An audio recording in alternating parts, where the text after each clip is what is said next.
میرے آقا نے جب فرمایا قولوا لا الہ، میں بھی کہتا ہوں تم بھی کہو، مجھے سچا مانتے ہو نا، میری صداقت اور دیانت کی قسمیں کھاتے ہو نا، تو آؤ میں بھی کہتا ہوں تم بھی کہو قولوا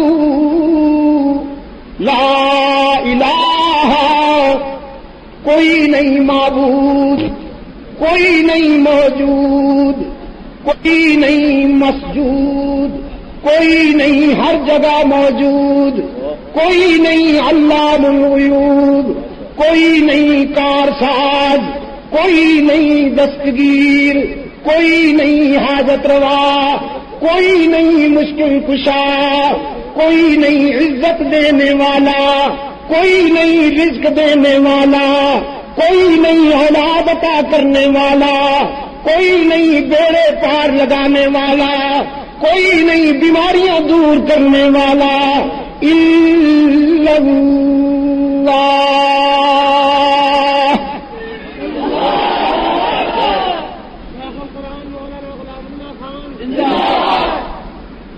یہ بات ہے میرے عزیز دوستو، اس پر حلوائیوں کی آنکھوں میں سرخی اتر آئی، ایک دوسرے کی طرف دیکھنے لگے، ایک صاحبزادہ صاحب کھڑے ہو گئے۔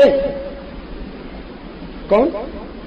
صاحبزادہ صاحب، صاحبزادہ ہز ایکسیلنسی خان بہادر مسٹر ابو لہب۔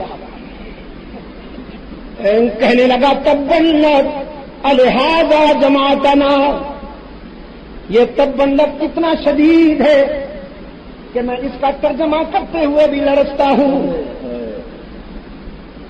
اچھا ناراض نہ ہونا، جو دشمن کہے، گندی زبان استعمال کرے، اس کو دہرانا ضروری نہیں ہے۔ جی،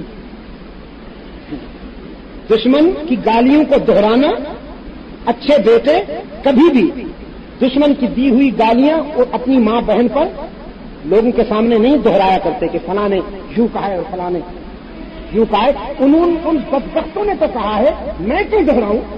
اچھا ناراض نہ ہونا،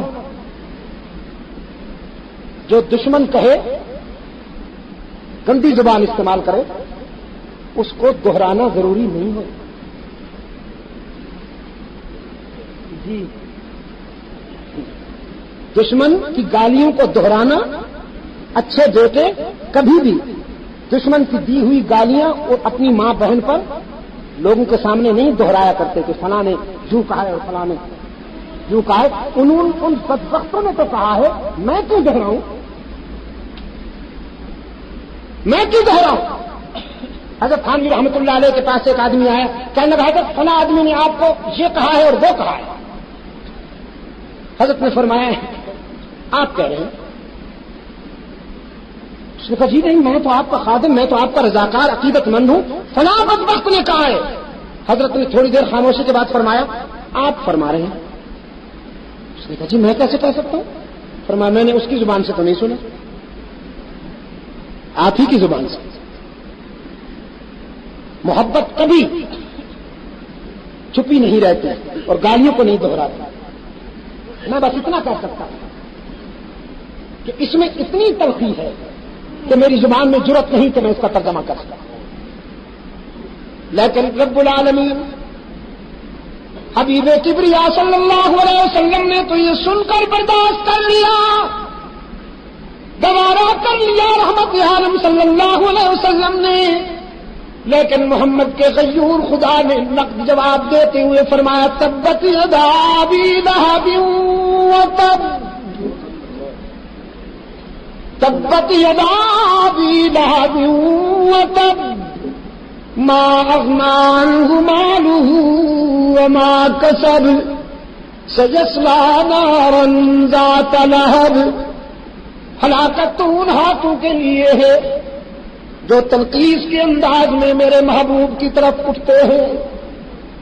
تجھے تیری مال و دولت نہیں بچا سکے گی، او ابو لہب تو بھی ہلاک ہونے والا ہے، تیری وہ بیگم بھی ہلاک ہونے والی ہے جو میرے محبوب کی راہوں میں کانٹے بچھاتی پھرتی ہے۔ تم تو مٹ جاؤ گے، لیکن میرے محبوب کا نام قیامت تک گونجتا رہے گا، تشہد میں، اذانوں میں۔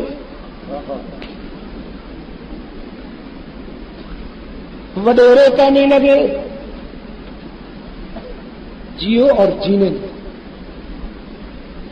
کچھ ہم نرم ہوتے ہیں، کچھ آپ نرم ہو جائیے۔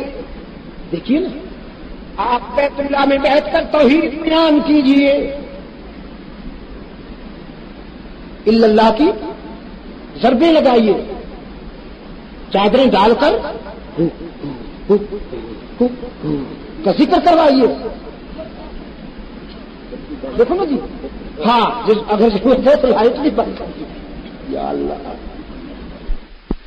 اللہ یا اللہ حفاظت فرما ہماری۔ آپ حجرے میں بیٹھ کر ذکر کروایا کیجیے،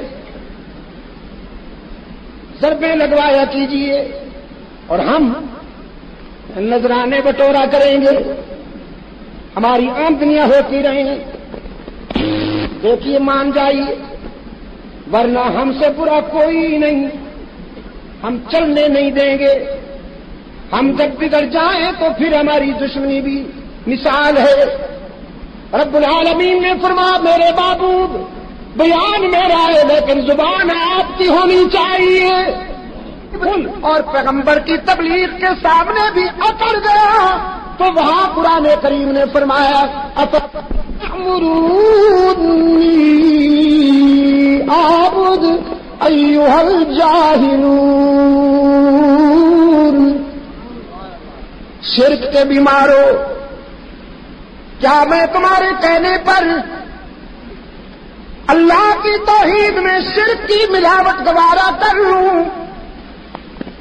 میں تمہارے کہنے پر انسانی زمین کی آوارگی کو گوارا کر لوں؟ یہ کبھی نہیں ہوگا، یہ تمہاری غلط فہمی ہے۔ وَلَقَدْ أُوحِيَ إِلَيْكَ وَإِلَى الَّذِينَ مِن قَبْلِكَ لَئِنْ أَشْرَكْتَ لَيَحْبَطَنَّ عَمَلُكَ وَلَتَكُونَنَّ مِنَ الْخَاسِرِينَ۔ تمہاری ترغیب و ترہیب کو کیا کروں؟ میں تمہاری ترغیب و ترہیب کو سنوں یا ہر سے بری سے ہونے والی مسلسل تنبیہ کو دیکھوں؟ رب العالمین نے فرمایا میرے محبوب یہ بات ہم آپ سے بھی کہہ رہے ہیں، آپ سے پہلے انبیاء اور رسول سے بھی کہی گئی۔ میرا محبوب ہونے کے باوجود اگر آپ نے بھی میری توحید میں شرک کی ملاوٹ برداشت کر لی تو آپ بھی میری ناراضگی سے نہیں بچ پائیں گے۔ یہ ہے وہ مرحلہ، یہ ہے وہ مرحلہ جہاں قرآن کریم حساس ہے۔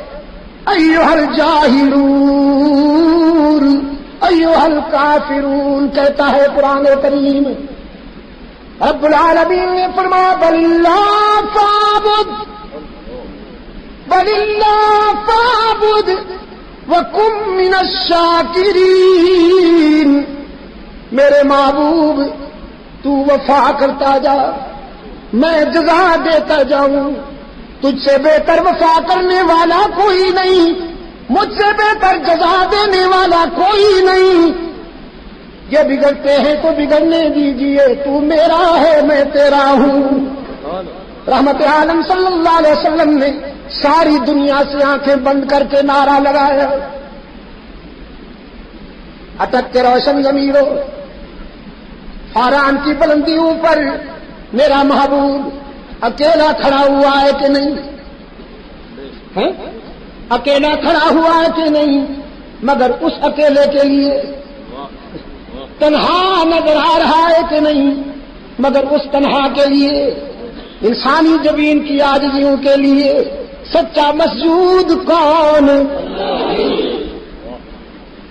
گھڑی دیکھوں نہیں دیکھوں؟ تو پھر آپ کا جواب صحیح، یہ صحت مند جواب ہے آپ کا۔ میں گھڑی دیکھ لوں گا پھر اگر آپ نے جواب ڈھیلا دیا. انسانی جبین کی عاجزیوں کے لیے سچا مسجود کہا. یہ بات ہوگی نا.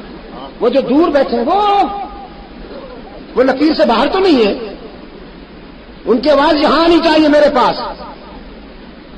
انسانی جبین کی عاجزیوں کے لیے سچا مسجود کون. ہی پہ ذرا ضرب. ایاک نعبد و ایاک نستعین. آپ کی دعا سے گونج رہی ہے یہی صدا پوری کائنات میں. اس دن رائے میں ہمارے بزرگ مولانا جمشید علی صاحب نے فرمایا 1 سال دے دیجیے بس. میں نے کہا آپ لوگوں سے ہفتہ مانگتے ہیں, 10 دن مانگتے ہیں, چلا مانگتے ہیں. میں اتنا بیمار ہوں کہ مجھ سے آپ پورا 1 سال مانگتے ہیں علاج کے لیے. تو فرمانے لگے نہیں ہم علماء کرام سے 1 سال مانگا کرتے ہیں. تو میں نے کہا میں تو علماء ہوں نہیں, علماء میں سے میں تو ایک طالب علم ہوں, بالکل ادنا سا فقیر سا رضاکار ہوں علماء کرام کا. ویسے یہ آپ کو بتا دینا چاہتا ہوں کہ میں آپ کا سبق, آپ کا تصور قرآن کریم کا تصور ہے. تبلیغی جماعت محمد الیاس رحمۃ اللہ علیہ کا سبق تو وہی ہے جو قرآن و سنت کا سبق ہے نا. سب کچھ خدا کی طرف سے ہونے اور غیر اللہ سے کچھ نہ ہونے. دیکھو غیر اللہ سے کچھ نہ ہونے کا یقین پیدا کرو. تو میں نے کہا کہ میری تو زندگی وقف ہے. اس وقت تک دنیا کے 44 ملکوں میں اللہ نے مجھے بھیج دیا.